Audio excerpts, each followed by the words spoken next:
Residents at Sunday's rally say they're fed up with illegal rooming houses, and not just because they're an eyesore. I think worst case scenario, honestly, is a loss of life. There's going to be a fire. There's going to be, a situation where someone can't get out because the windows are not safe or there is no exit. And that's the worst case scenario. About 100 residents gathered in front of City Hall to express support for Brampton's residential rental licensing program, a pilot project that began in January with the goal of cracking down on rental units that violate health and safety rules like fire codes.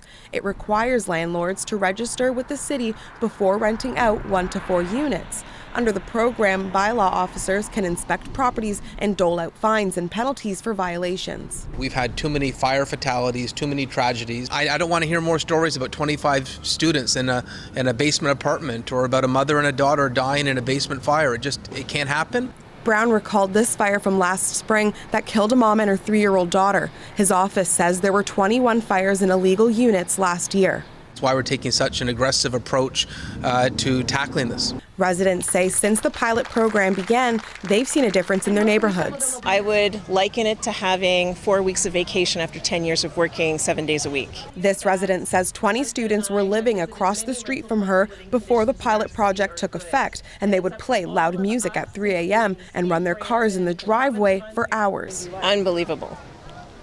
I don't know if I can say it any other way. It was unbelievable, full stop. Her and other ralliers say despite the positive changes, they want to see more government support to help Brampton stop bad landlords. The mayor also agrees that the city can't do it alone. Well, certainly the help from the federal and provincial government is integral. We're going to do everything we can within our legal right, but there are obviously aspects of this that go well beyond our jurisdiction. Residents and officials say expanding this program is important because it's about keeping vulnerable people and neighborhoods safe.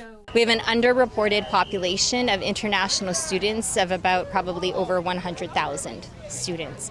And in Brampton, because we have so many newcomers coming in, whether that's through international students or asylum claimants and not enough housing for everyone, it's just an underground market of housing.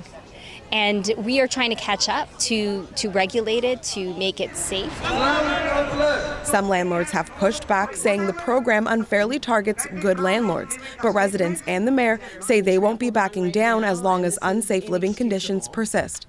Britnei, CBC News, Brampton.